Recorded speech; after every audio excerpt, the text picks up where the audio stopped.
விருச்சிக ராசி மார்ச் மாதத்துக்கு பிறகு எப்படி இருக்கும்? விருச்சிகம் 4ஆம் பாதம் அனுஷம் கேட்ட கிரகங்கள தைரிய வீரிய ஸ்தானத்துல செவ்வாய், சுக்கிரன், சுகஸ்தானத்துல சூரியன், புதன், சனி, பஞ்சமஸ்தானத்துல ராகு, ரணருண ரோகஸ்தானத்துல குரு, லாபஸ்தானத்துல கேது, விரயஸ்தானத்துல சந்திரன் என கிரகங்கள் வலம் வருகின்றன. இந்த மாதத்திலிருந்து கொடுக்கல் வாங்கல இருந்த சிக்கல் அனைத்தும் தீரும். தடைப்பட்ட காரியங்களில் இருந்த தடை நீங்கி நன்றாக நடந்து முடியும். எதிர்த்து செயல்பட்டவங்க விலகி செல்வாங்க. நோய் நீங்கி உடல் ஆரோக்கியம் உண்டாகும். பொருளாதார நிலை உயரும். தொழில் வியாபாரத்துல இருந்த சிக்கல் தீரும். போட்டிகள் குறையும். எதிர்பார்த்த ஆர்டர் வரும். பண வரத்து திருப்தி வரும். கடன் பிரச்சனை கட்டுக்குள் இருக்கும். உத்தியோகத்தில் இருப்பவர்களின் உழைப்புக்கு ஏற்ற நல்ல பலன் கிடைக்கும். மேலதிகாரிகள் ஒத்துழைப்பும் இருக்கும். குடும்பத்தில் உங்களுக்கு எதிராக பிரச்சனையை உண்டாக்கியவர்கள் தானாகவே அடங்கிவிடுவாங்க. வீட்டில் சுப காரியம் நடக்கும். திருமண காரியங்களில் சாதகமான போக்கு காணப்படும். பிள்ளைகளால் பெருமை உண்டாகும். மதிப்பு கூடும். பெண்களுக்கு எந்த ஒரு சின்ன வேலைக்காகவும் மிகவும் பாடுபட வேண்டியிருக்கும். எதிர்பார்த்த உதவிகள் தாமதமாக கிடைக்கும். மாணவர்களுக்கு சந்தேகங்களை கேட்டு தெரிந்து கொண்டு படிப்பது நல்லது. வகுப்புல கவனத்தை சிதறவிடாம பாடங்களை படிப்பது வெற்றிக்கு உதவும். பரிகாரம்: ஆஞ்சநேயரை வணங்கி வர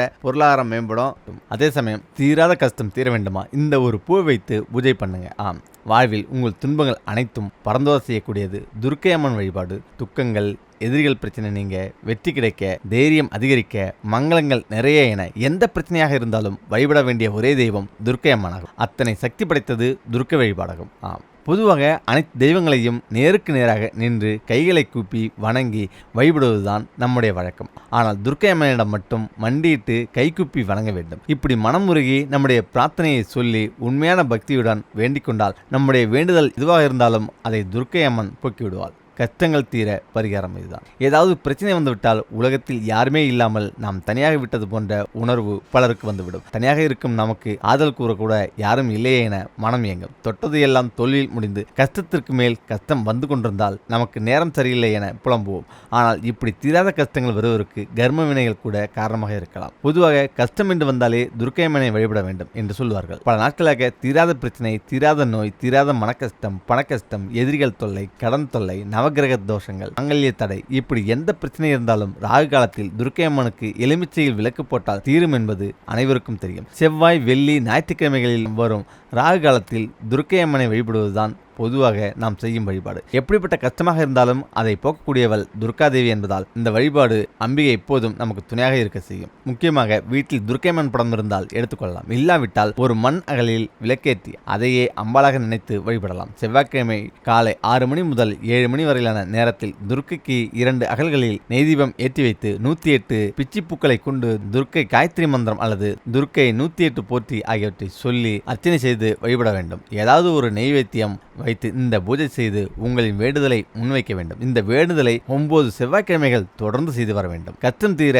இதை மட்டும் செய்யுங்கள். பூ வாங்கி நெய்தீபம் ஏற்றி வைக்கவோ கோவிலுக்கு சென்று வழிபடவோ முடியாத அளவிற்கு கஷ்டமாக உள்ளதா? பரவாயில்லை. வீட்டிலேயே செவ்வாய்க்கிழமை ராகுகால நேரமான பகல் 3 மணி முதல் 4:30 வரையிலான நேரத்தில் வீட்டின் பூஜை அறையில் உள்ள காமாட்சி விளக்கு ஏற்றி வைத்து தீபத்திற்கு முன் அமர்ந்து ஓம் தூம் துர்காய நமக என்ற மந்திரத்தை 108 முறை உச்சரித்து வந்தால் அந்த அம்பாலே வந்து நம்முடைய கஷ்டங்களை தீர்த்து வைப்பாள் என்பது நம்பிக்கை. இதில் பலன் தரும் வழிபாடு. இந்த மந்திரத்தை வெறும் பெயருக்கு சொல்லாமல் முழு நம்பிக்கையுடன் துர்க்கையை மனதில் நினைத்து சொல்ல வேண்டும். இக்கட்டான சூழ்நிலையில் மாட்டிக்கொண்டாலும் இந்த மந்திரத்தை 4 முறை கண்களை மூடி சொன்னால் எப்படிப்பட்ட சூழ்நிலையாக இருந்தாலும் அதை எதிர்கொண்டு அதிலிருந்து வெளிவரும் தைரியம் பிறக்கும். நம்பிக்கையுடன் தொடர்ந்து சொல்பவர்களுக்கு உடனடியாக இந்த மந்திரமும் வழிபாடும் பலனளிக்கக்கூடியதாகும். அதே நேரம் தினமும் காலை குளித்து பூஜை அறையில் விளக்கேற்றி கடவுளை வழிபட்டுவிட்டு காகத்திற்கு ஒரு கைப்பிடி உலர்திராட்சியை அளிக்க வேண்டும். இப்படி செய்து வருவதன் மூலம் உங்களின் அத்தனை கஷ்டங்களுக்கும் தீர்வாக அமையும். இதை செய்ய முடியாதவர்கள் காலையில் புதிதாக வெள்ளை சோறு வடித்து நாம் சாப்பிடுவதற்கு முன் அதில் எள் சிறிதளவு கலந்து காகத்திற்கு அளித்து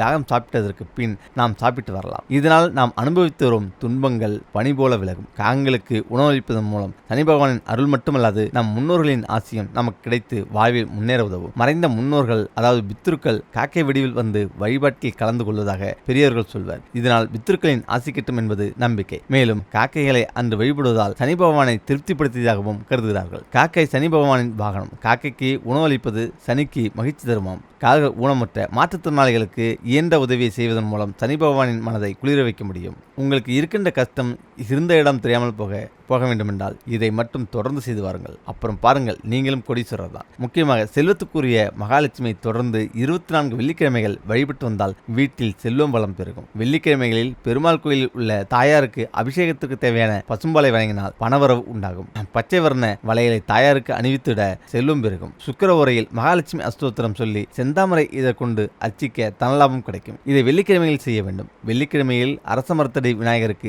அகலில் 11 தீபம் ஏற்றி 11 முறை வலம் வந்து வழிபட்டால் பணவரவு நிரந்தரமாகும். மேலும் மாலை நேரத்தில் பசுவிற்கு உணவளிக்க செல்வம் சேரும். தினந்தோறும் உங்களின் குலதெய்வத்தை காலையில் பிரார்த்தனை செய்து வர வீட்டில் பணவரவு அதிகரிக்கும். வியாழக்கிழமை மாலை 4 மணி முதல் 5 மணி வரை உள்ள நேரம் குபேர காலமாகும். அதனால் இந்த நேரத்தில் இல்லத்தில் குபேரனை வழிபட்டு வர பணவரவு அதிகரிக்கும். தாமரை திரி போட்டு குபேரனுக்கு விளக்கேற்றி வழிபட்டால் பணவரவு தாராளமாக அதிகரிக்கும். அமாவாசையில் நம் முன்னோர்கள் இறந்த திதியில் தானம் செய்த வீட்டில் திருப்பதி வெங்கடாஜலபதியுடன் பார்வதி தாயார் உள்ள படத்தை வைத்து வழிபட்டு வந்தால் பணவரவு அதிகமாகும். சுத்தமான நீரில் வாசனை திரவியம் கலந்து இரு வேளைகளிலும் லட்சுமி மந்திரம் கூறியபடி வீடு முழுவதும் தெளித்திட செல்லும் சேரும். கனகதாரா தோத்திரம் சீசுக்தம் படிப்பதன் மூலமும் அவரவர் நட்சத்திர மூலிகையை பணப்பெட்டியில் வைப்பதன் மூலமும் பணவரவு கூடும். ஓடும் வெள்ளை குதிரை, ஜோடி கழுதை படம் ஆகியவற்றை அடிக்கடி பார்த்து வர பணவரவு அதிகமாகும்.